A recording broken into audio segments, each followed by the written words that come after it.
LPs are sort of like leaves falling off a tree. They all may look similar, but they all have their own individual nuance. They're unique in some way.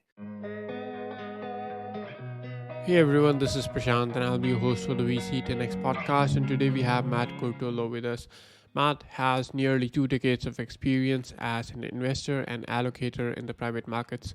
He has overseen hundreds of general partner relationships and was responsible for over $5 billion in commitments.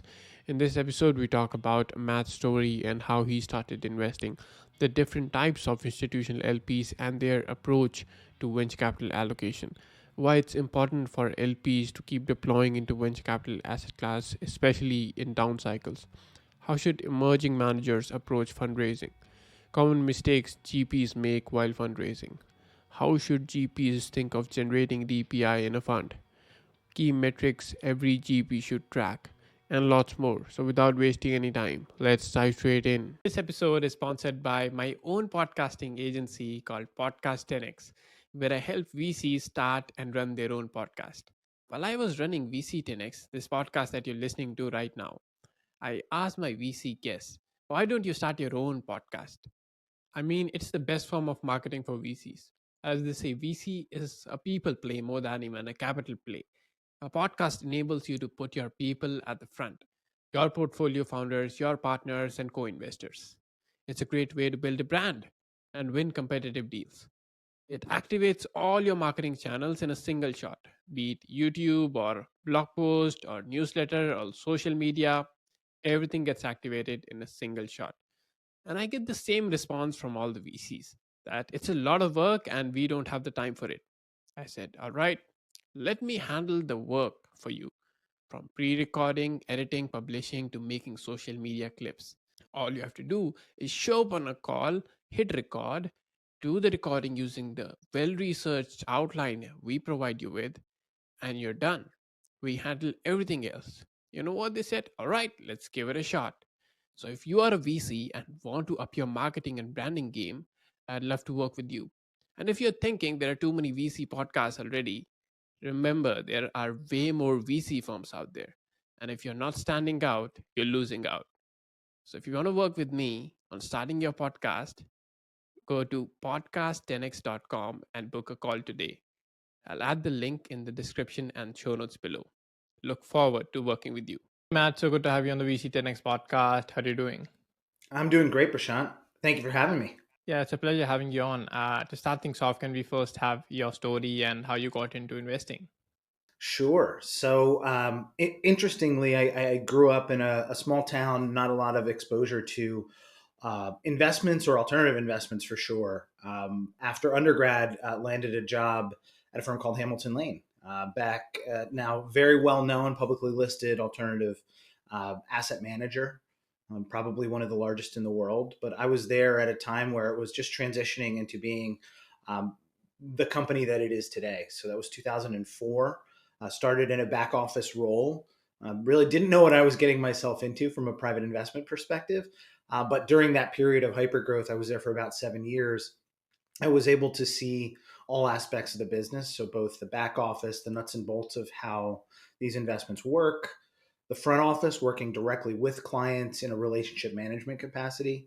And then on the investment side, working both on the primary, secondary fund investing, worked with research, worked with in all capacities. So really as a formative experience, it was fantastic to be able to just not necessarily know what I wanted to do precisely, but to have exposure to the industry at large at a place where some of the biggest and best names in the industry were coming through our doors on a daily basis.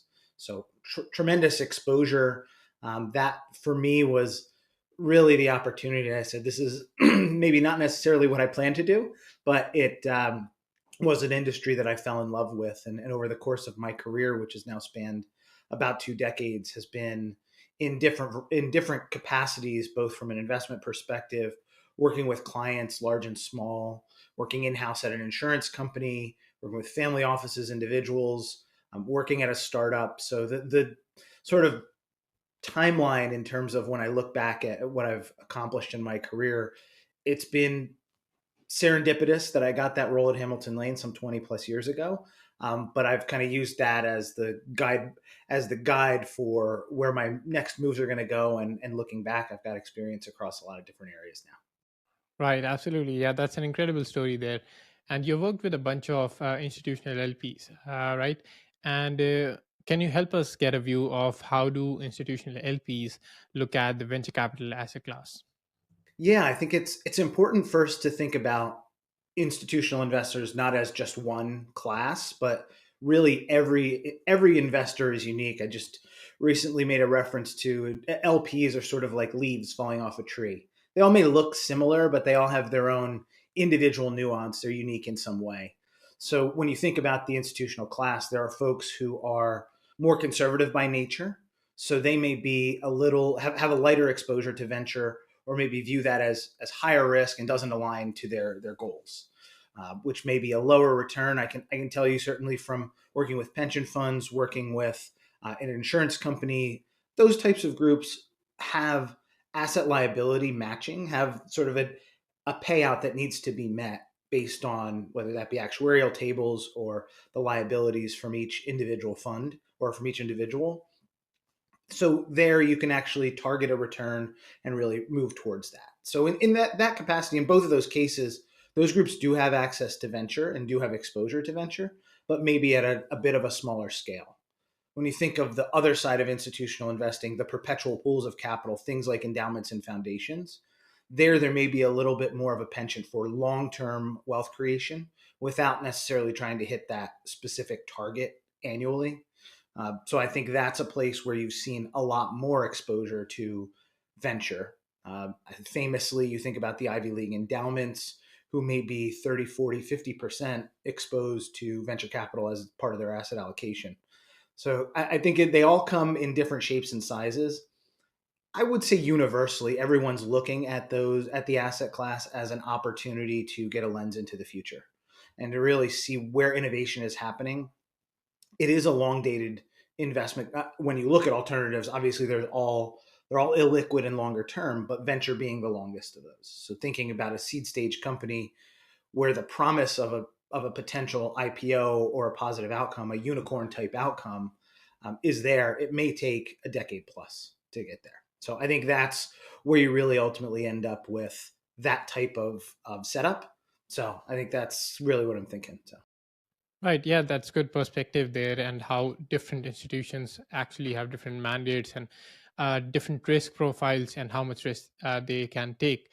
So that's important for yeah. VCs who are raising funds and targeting these institutions, that to know that what's the risk appetite of the institution that they're targeting. Awesome, great. So how does allocation to VC fluctuate at these institutions depending on different market cycles? Yeah. It's funny. The short answer is it shouldn't, right? When you think about exposures to all the liquid asset classes and venture being the most of those, what you should really do is think about it programmatically long term. We always say innovation doesn't stop based on where the stock market is or what the interest rate is. There may be pulls one way or the other, but to get exposure to the asset class, you really have to think about it in a long term horizon. So where I'd say the optimal portfolio construction is set a target to venture, try to meet that on an annual or a long term basis, whatever that is, build towards that. Don't necessarily listen to the market, the prevailing sort of macro trends or things that are happening today. Because when you think about it, a venture investment made today is likely going to exit in a very different time in 5, 7, 10 years. So try not to let the current market environment impact your investment decision making. That's an optimist's world or a idealist's world, I should say. In reality, this thing called the denominator effect comes in for a lot of the institutions where private equity or venture capital is a percentage of the portfolio, the denominator being the total portfolio. So if the value of your public equities goes down, given that these are marked on a daily basis, there's a lot of volatility in that portfolio. That may present an optically overexposed or underexposed to the asset class, even though you can't immediately generate either liquidity or more exposure at a point in time. So you do have some of these things that might cause unnatural behaviors during certain market cycles, We saw it during the great financial crisis in 2008. A lot of folks, 2008, 2009, I should say, a lot of fire sales, right? Folks were overexposed to the asset class. Their public equities really took a huge hit. They were even more overallocated to venture, and you saw secondary sales of really high quality assets. But more than anything, the LP needed to reduce their unfunded commitment burden. They didn't necessarily have the cash to raise to fund those commitments or didn't want to. So I think you have to position yourself in a way where you're aligned with a long term target and you have the long term view. And to the extent there are short term deviations off of that, that's okay, but with keeping that long term target in mind.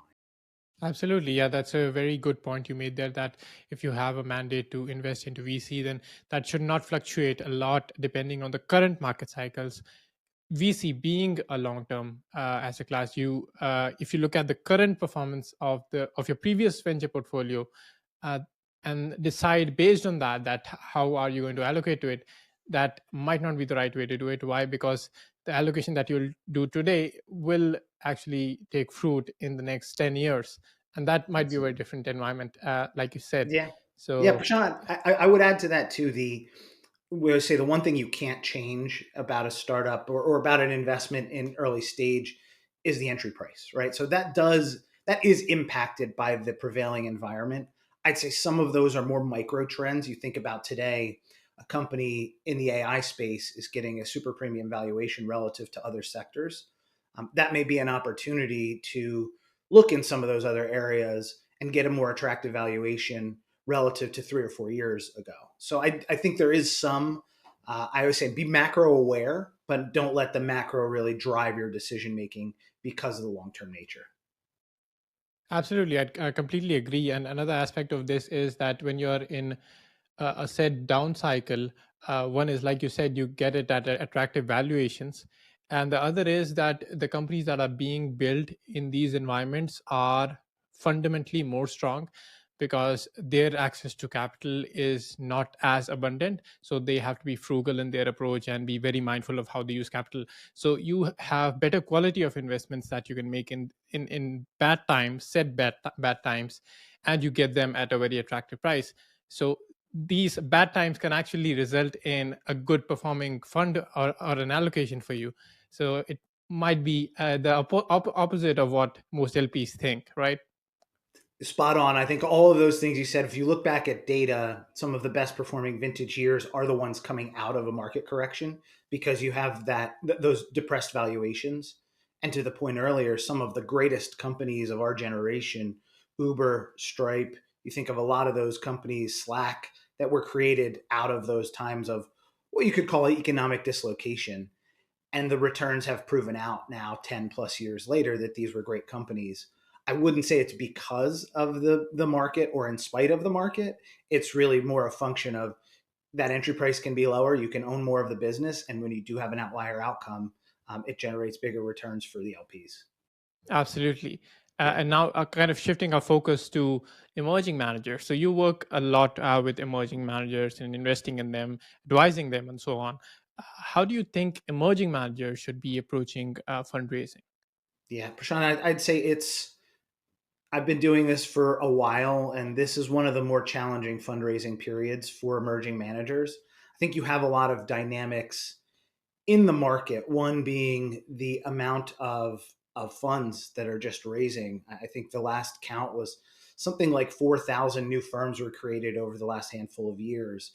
So you do have, as an LP, you have a lot of choice. So as an emerging manager, you have to fight even harder to stand out, to even get that meeting because LPs are inundated with opportunities that maybe objectively are different, but subjectively, as the LP is getting 3, 5, 10 opportunities a week, they all look and feel kind of the same. So I'd say one, you have the challenge of just the market volume that's coming at an LP on a regular basis. And then you also, I think, have a little bit of retrenchment from the more institutional LPs, where the idea of consolidating relationships, doing more with fewer managers, is drying up a little of the capital that may have traditionally gone to emerging managers. We're seeing some of that break. There are LP types as we talked about before, some of the fund of funds, some of the ENFs, endowments and foundations, that might be a little more prone to invest in those types of funds, but it's still, think of a part of the market who may have been becoming more active now pulling back. And then the other piece is there's the idiosyncratic component. In certain market times when fundraising has been down, there's been a broader market reason. Maybe it was waiting for an election. Maybe it was macro, maybe it was interest rates. Maybe it was geopolitical unrest. Arguably, you have all of those things now, and you have individual LP programs that may be in a state of flux. So I'd say for emerging managers, those are three headwinds, some stronger than others, but it does make for a pretty challenging environment. I would say the approach, that's sort of laying the backdrop, but the approach, when you think about it for an emerging manager, as an LP, we have the opportunity, we're spoiled for choice right now, right? The number of funds that we can invest in, both existing, established, emerging. One, figuring out who your ICP is. What's your ideal client customer profile? And in that case, understanding that I'm raising a $25 million fund one, the likelihood that one of my former employers, a sovereign wealth fund, an insurance company, is going to be able to write a check there is less likely. So really understanding who your target client is, who your potential LP is going to be, is critical. And then I think just telling an authentic story. People use the word unique a lot, proprietary. In reality, there's nuance to all of this. It's not unique. I always say is an N of one. That very few firms are unique, but you are differentiated, and the one thing that makes you differentiated is you. So be able to tell the story about yourself, why you're doing this. We use the word edge a lot. Edge is a little bit of a tougher thing to identify and to define, but edge is really the thing where folks can differentiate themselves both as individuals, and then to the folks who are on the other side of the table, having heard many pitches, being a little different in your approach, being a little different in the way you present your materials. It doesn't have to be a strategy that's so far out of the norm, but you want to be true to yourself, do the thing that matters most to you, where you're qualified in a way that many others aren't to be able to execute against it. So that's the way I would say approach. Doesn't make it any easier, but those are some of the things I'd keep in mind. Absolutely, that's helpful advice there. And talking about emerging managers who are at the fund one, fund two, what would be the specific LP types that they should be targeting to efficiently utilize their time? Yeah, maybe to double click on one of the things I mentioned before is sort of the sizing. So if you think about a large institution, uh, many of those institutions have an annual budget. Let's say you're investing $500 million in alternatives in a year. Figure you're not going to your check size. You want to be efficient with that capital, so you're not necessarily going to write $105 million checks. You're not probably not going to write 50 $10 million checks. So you have all of these parameters in terms of what you can and can't do. If you're raising a 10 or $15 million fund, those groups likely have a concentration limit. So those LPs, I would say the larger LPs are good to talk to now for future fundraisers, just so they can get to know you. You get on the radar for them. But really, Fund One and Fund Two have traditionally been supported by fund of funds who look for those types of managers, family offices, and individuals. It's not to say there's no institutional capacity, but those institutions, I think you have to do your homework and kind of figure out who those groups are that are supporting. Groups like MIT and Yale have programs where they're supporting emerging managers. So that's a way, another avenue potentially. But of course, those are going to be maybe the most competitive pools of capital since everybody knows they're open for business. But I would say the LPs where your story is going to resonate most as a fund one are going to be the family offices and individuals who maybe have either a longer term uh, penchant for risk taking, and we can talk about risk if you'd like, but thinking about that emerging manager being that first check in, and also have a little bit more of an understanding, or maybe not an understanding, but a process that supports something where I can write a check of a certain size to be able to push that forward. Right, absolutely. And what do you think are some of the common mistakes that emerging managers make while fundraising? Yeah, I think easy one is efficiency, and sort of knowing. your customer. So you can spend a lot of time going to conferences and pitching some of the larger LPs. The reality is those are probably not going to materialize into commitments for those first funds. So think about be really judicious with your time in terms of what LPs you're reaching out to. I think the other mistake is trying to go where the market is. I used the word authentic before, but some people are trying to tell the story just to raise the capital versus when you go a layer deep, you realize that these two things are not necessarily the people and the strategy are not necessarily the thing that makes sense, right? There's not a lot of logic to why these people are doing this thing. So I think that the mistakes are spending a lot of time in places that are unlikely to generate pipeline from an LP perspective or commitments, and then also telling a story that's not authentically yours. And I think also maybe the third I'd layer into that is in some cases, I would bifurcate the emerging manager universe. I spend a lot of time with folks. You have folks who are too humble, and you have folks who are a little bit too aggressive or too self promoting. So I think there's a balance there. As an emerging manager, you do have to puff your chest out a little bit and tell people how good you are to be able to uh, give credibility to what you're building and why they should invest in you, but not to the point of, look, this is a very challenging market, so you need to be able to understand that not everybody's going to buy into this strategy. Fundraising is, I always say, kissing a lot of frogs. You go through the process of kind of meeting a lot of people, not necessarily having the greatest outcomes. So you need thick skin. You also have to know that it's not going to be a right fit for everybody. So I'd put it in that context of somewhere in between. Don't be too humble, but also don't go out there and get upset that every person isn't buying into this story. Right. Absolutely. That's a very valid point there. And now let's talk about what is the best way for emerging managers to start building relationships with LPs and where to find them. Yeah, I think that is challenging, right? I think there are databases that have LP activity trackers and commitments they've made. There's also the super important piece of being the network, right? As a GP, certainly as an LP, maybe I'll start there. We talk amongst each other to make sure that that it's not necessarily a competitive game. If I see a great manager, I'm going to tell my friends about it. I'm going to tell the LPs that I've talked to over the years that are interested in that area. So I can be a little bit of an advocate if I've found a fund, where I've invested. I can bring that to other folks. So save the GP a little bit of time. So mobilizing the network is really critical in terms of finding new LPs. In most cases, an emerging manager is a small team, sometimes a solo GP, sometimes a two-person team.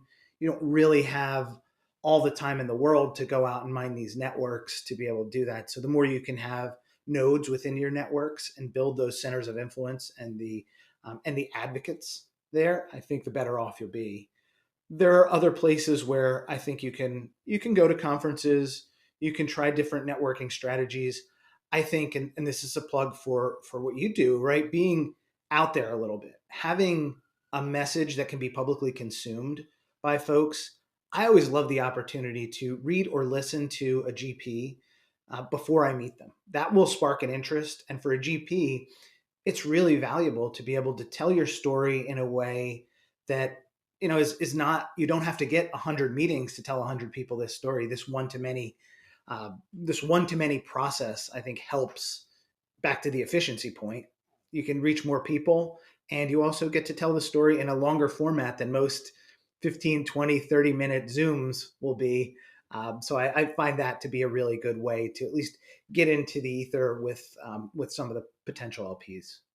Absolutely, I'd completely agree on that, and that is something that I do as well with my guests. That when I'm hosting someone, I have to do that research, and I'm sure that when LPs are taking calls with a GP, and even if they're mildly interested in that GP, they would do some background checks and see what's out there. So you have to have something out there, and the other aspect of that is also having owned media is another aspect wherein Mm-hmm. that GP is also investing in their own personal branding and not just doing PR activities, right?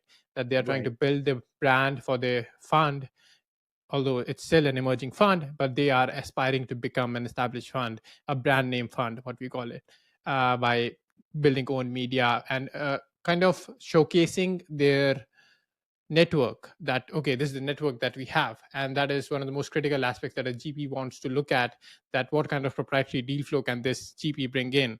And that kind of hinges on their network, and doing your own media and interviewing different founders that you're connected to and your network, that can do that very well. And that's something that 100% agree. totally, and that's something that we also help VCs start doing via our agency, Podcast 10x, if anyone is interested. Just a soft plug there.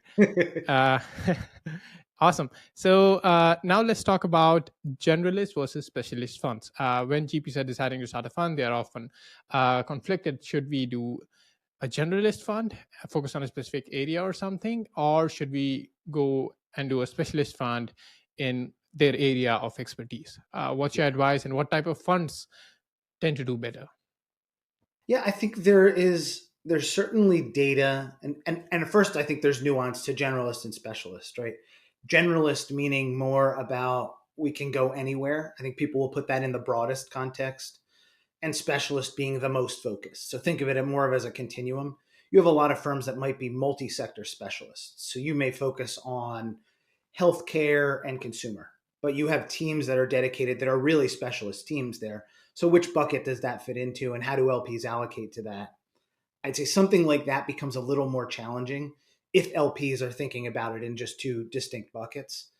You want to make it as easy as possible for an LP to invest. So maybe in this case, you could potentially fit both of those, but you don't fit either of them very neatly. So in some ways, determining your strategy will part of that should be thought about where it fits in the continuum. But I think the data supports specialists uh, as outperforming, right? And I'd say this is pure play specialists. It could be, I think most people think about sector geography, but I think there's thematic funds. We see a lot of funds around future of work or health and wellness. Like that's not necessarily a sector or geo, but those are places where there is a specialist skill set, a network, a type of company, and a type of founder. So all of those things together, I think those with deep expertise in a particular area will end up outperforming. That being said, I don't know if that's universal across cycles. And I've looked at some of the data, but it's difficult to capture everything. You think about a generalist, they have the opportunity to, shift a little bit depending on market conditions. Whereas a specialist may be in a non-favorable time. You can look at the last handful of years, what happens. You can say biotech, for example. You see that a lot of fluctuations in a market like that. There may be a point in time, despite the strategy and the quality of the people uh, and the quality of the investments, the entry or the exit environment will dictate something around how that sector or specialty does. Versus the generalist can more avoid some of those places and lean into other areas that are potentially more attractive.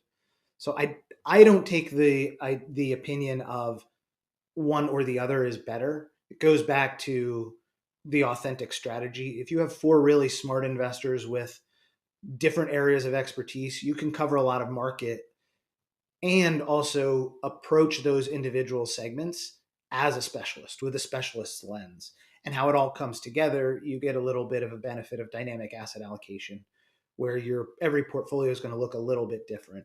Certain LPs like that, certain LPs don't. So I think just being true to yourself, and you'll hopefully be able to generate good returns regardless of where the cycle is. I think you're a little bit more sensitive to cyclical trends as a specialist than you would be a generalist. Got it.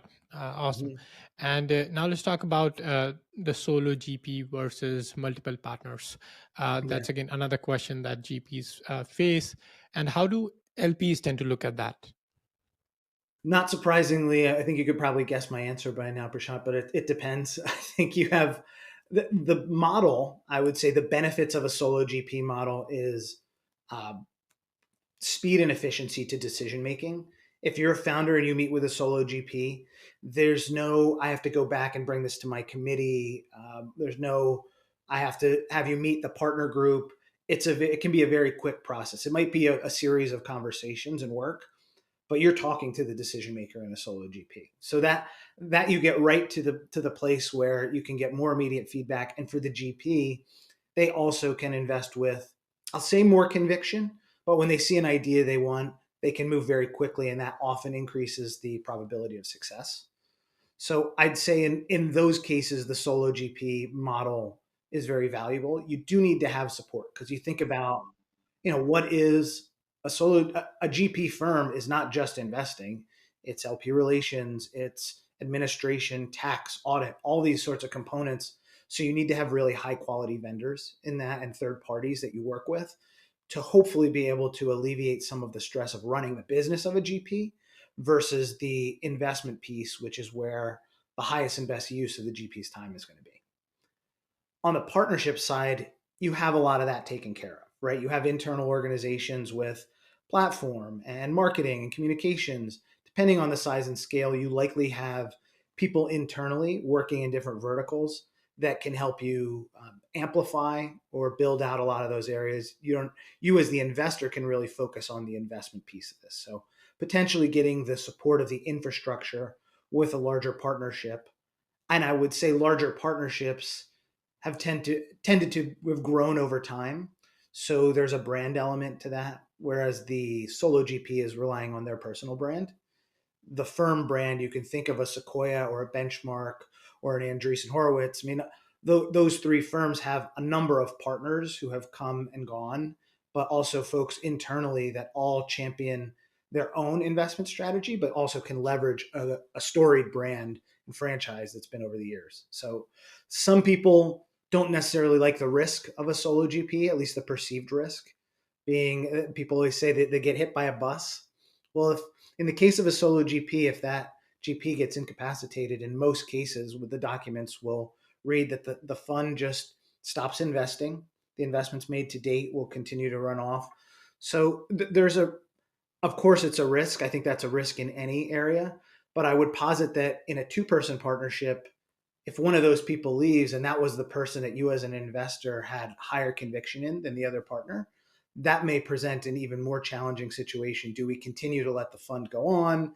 Do we terminate this? Do we want them to bring in a new GP? So I think the solo GP model, while unfortunate, would be more clean cut in terms of what happens from a key person perspective. Whereas the larger the partnership gets, the more the LP has to think about, who's most integral to the success of the firm, and can we make decisions around, if there are changes, how does that impact our decision making? Absolutely, that's very well put, and yeah, Mm-hmm. that's what I've heard other LPs say as well. That it's often a thing about what's the risk you're willing to undertake. It's like solo GP getting hit by a bus, or the multi GP partnership getting split. And it turns out that the probability of a solo GP getting hit by a bus is less than the partnership splitting, right? So Correct. that's there. Yes, Awesome. absolutely. So now let's talk about what key metrics should GPs always keep a track of. Yeah, so I think there's a lot of those metrics. I'd say if we're thinking about performance, right? LPs are certainly investing in venture for long-term performance. The data will prove out that, over a long term, venture as an asset class, and certainly in the top quartile, has outperformed many of the public comparables, and whatever benchmarks you want to use. Venture has been the top performer within private markets.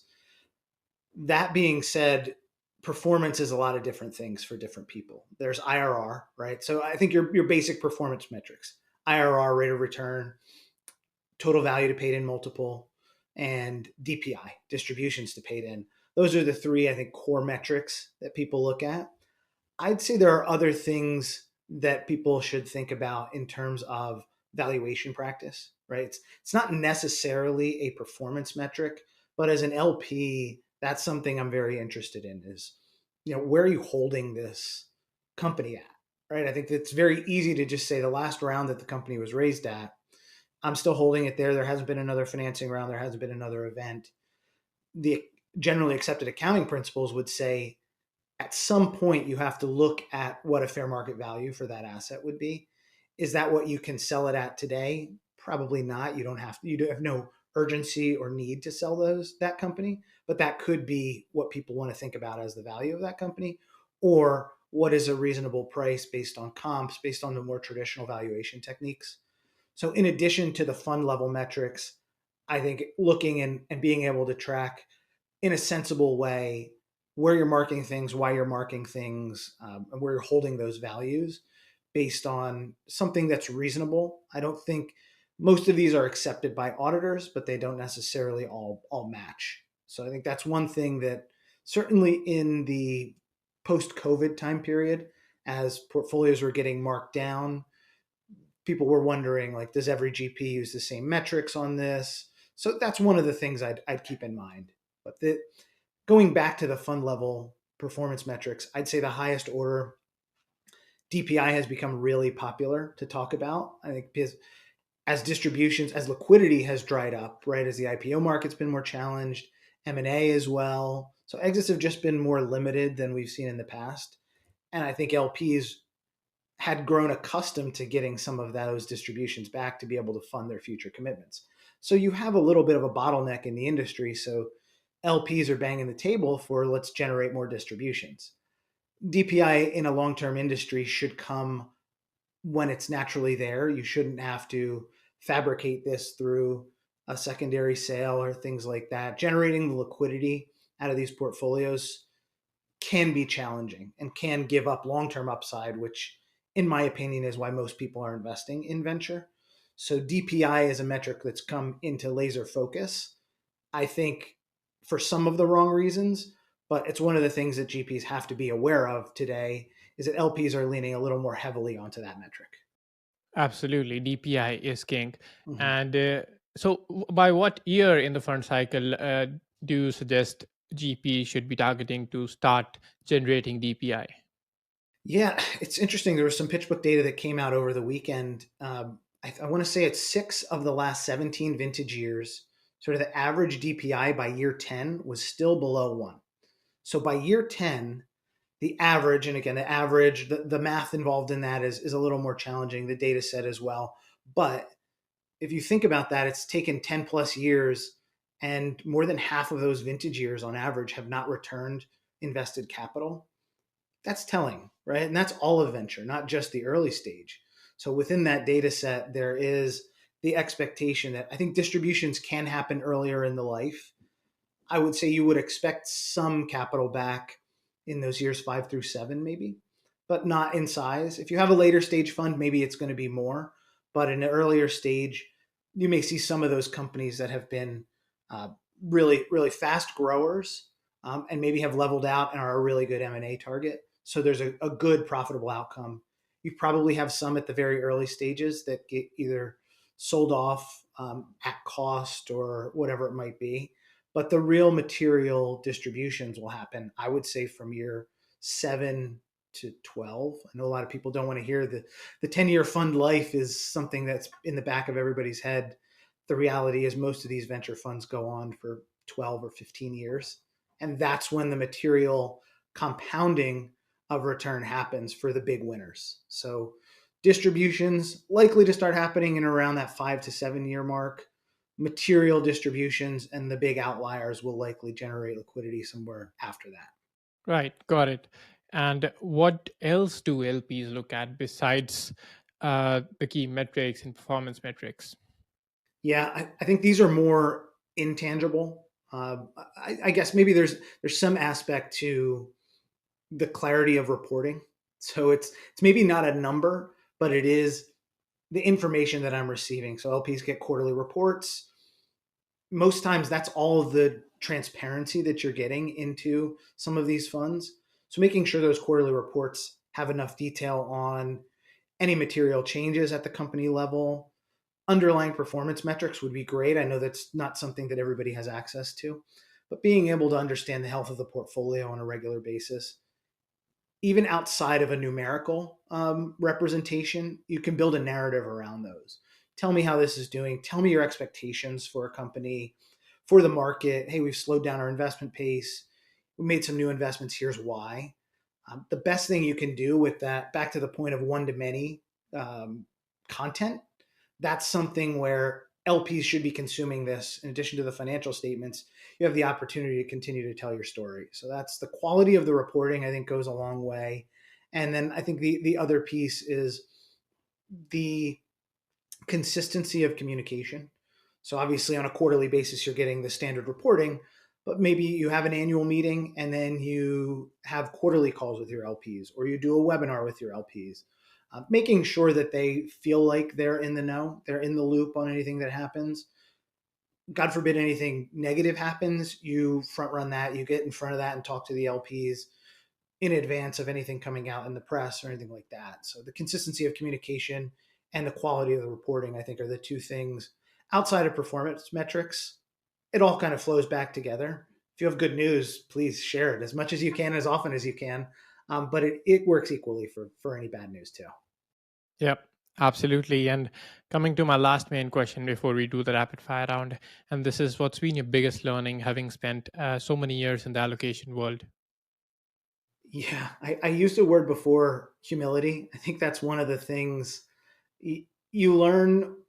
I think there's an amazing opportunity. I think more undergraduate students and even graduate school should understand the allocator world, because it is really an opportunity to see and interact with so many different areas of the markets, which transcend necessarily technical analysis or trading or things that you think about the more traditional markets that you can see on the screen every day. Private equity, private markets in general are a lot about relationships, a lot about long term. So I'd say that's been the biggest thing is you can't snap your fingers and do anything in this industry. You really do have to be patient. You're going to make mistakes, but you're not going to get feedback on that often for a while. So understanding that it's going to take some time, um, having the resilience, having the grit to be able to continue through that in any of these roles, whether it be an allocator, a fund manager, or a founder, all of these kind of require the same skill set, but in different ways. So that's definitely been one of the learnings. I think open-mindedness too, just not really thinking you've figured out the Rubik's cube, so to speak. There's always another facet that you can continue to dive into. So being curious and always thinking about there's more to learn. Absolutely. Now let's do the rapid fire round, wherein I'll Yeah. ask you four quick questions and you have to give four quick answers, right? So the first one goes, what are the regions and sectors you're particularly excited about? Yeah, I think I'm still long-term bullish on the U.S., though Europe is a place where I'm spending a little more time. And sectors, I like things that are slightly out of favor. So consumer, both CPG and consumer tech are places where investors are doing less in. So I'm excited about both of those. Right. What's your biggest pet peeve GPs do during a fundraise? Yeah, I think over communication, right? It's great to have communication, but if you've taking no for an answer is actually something you might need to do in a lot of cases, understanding why. Okay. Where can GPs get in touch with you? Yeah, I'm super active on LinkedIn. That's a place where I post a lot of my thoughts. So that's generally the best place to do it. Right. Last one, where can our listeners follow you? Same. Yeah, I'd say LinkedIn again. I'm Hmm. also reasonably active on Twitter. Post a lot of content in a lot of different places. So Right. I'll make sure to put all those links in the show notes below. This has been a very insightful conversation, and I thank you for making time for this and wish you happy investing. absolutely, thanks, Prashant. My pleasure.